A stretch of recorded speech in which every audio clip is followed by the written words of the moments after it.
Oh, come on now. We face it every day. Each and every one of us. I don't care what your business is. If you're a banker, a chef, you work at a grocery store, mom and dad, a child, we all deal with one thing: creativity. Everything that we do is based on creativity. Everything that we buy, somebody had to create it. It is an addiction, but we don't know the true story as to what went into it and what you're going through. But you can start listening to it and figure out the path, and to figure out ways to where you're not so grumpy or just overworked because of creativity, because it is an addiction. Unplugged, because we will always say yes to creativity. Totally uncut, because we all make mistakes. So turn it into a tool. This is Arroe Unplugged. This one's going to be a heavy one today. Oh, it's going to be heavy, because I tend to write with transparency. That is my guarantee to you. And it's to be honest on the page, which is then transferred to you, so that we can all grow together as a community. And when, you can't put somebody in an area and say, oh, well, this is the way he sees it. No, what I do is I see your side, you see my side, we have our side. That's community. It's working together as a community to grow forward and to be stronger as a community, because I'm not one of those people that believes in being a solo performer. When they say there is no I in teamwork, there really is. And it starts with I, but you build that team, you create that team, and that's where things begin to heal. And that's one of those big words: heal. How do you heal? Do you ever heal? It's a big question. Big question. And that's why I daily write. It's so important to be able to have a conversation with your community. The community is the atmosphere of now. Hey, it's Arroe. This is the Daily Mess, a chronological walk through an everyday world. I am a daily writer. I communicate with what is moving through me, so that we can all be stronger in our moments of growing forward, being present in the place of now. It is the one thing that we all have control over. Your past has already been written. Your future, someone's going to get in the way, and then you're going to go, all I wanted to do was that, but they got in the way, and then you're going to get disgruntled. We don't need that. Let's deal with the presence of now. This is the Daily Mess. Mornings when I am in a mood.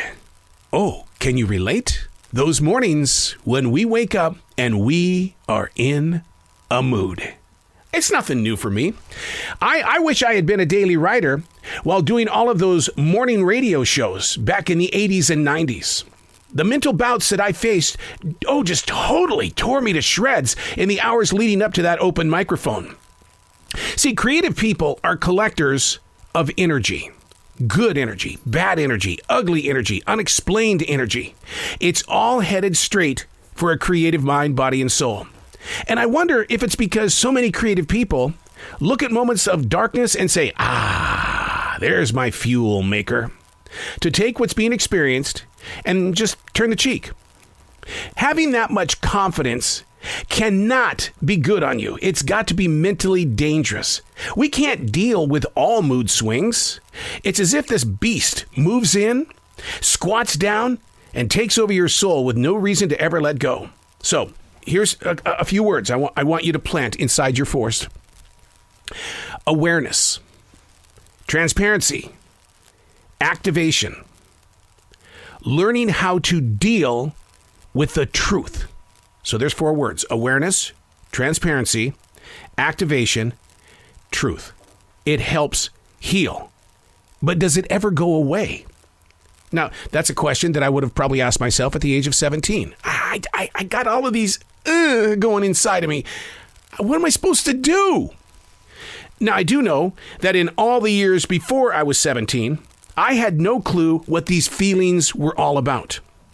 Therefore, I became very creative as a child because I was trying to hide the silence that I was living.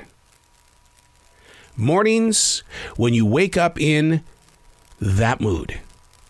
How do you deal? Do you try to drown it out with a monster drink?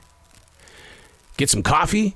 How do you get through that mood? Do you carry it with you, and then when you get to work, or if you get on Zoom, you bring that bad energy, that bad mojo to that, and then other people go, oh God, now I've been poisoned by it. So once again, awareness, transparency, activation, and truth. You've got to be truthful to yourself. I do a defrag journal every afternoon.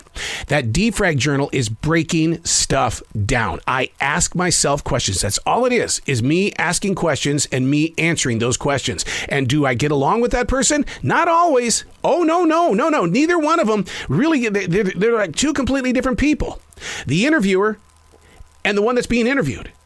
And it goes back and forth because it really is all about becoming aware of where you are, how you are feeling. It's being transparent with how you're feeling. And, you do try to figure out, okay, why am I in this position? And then you activate the idea that I can make a difference if I truly listen because I know the truth and I'm going to activate the truth. Therefore, I will help heal this moment. It's very difficult. Because it's easier to say, God, I don't want to go to work. I don't want to walk into the studio to... You been there? Okay, let's get you out of there. I'm Arroe, and that's the Daily Mess.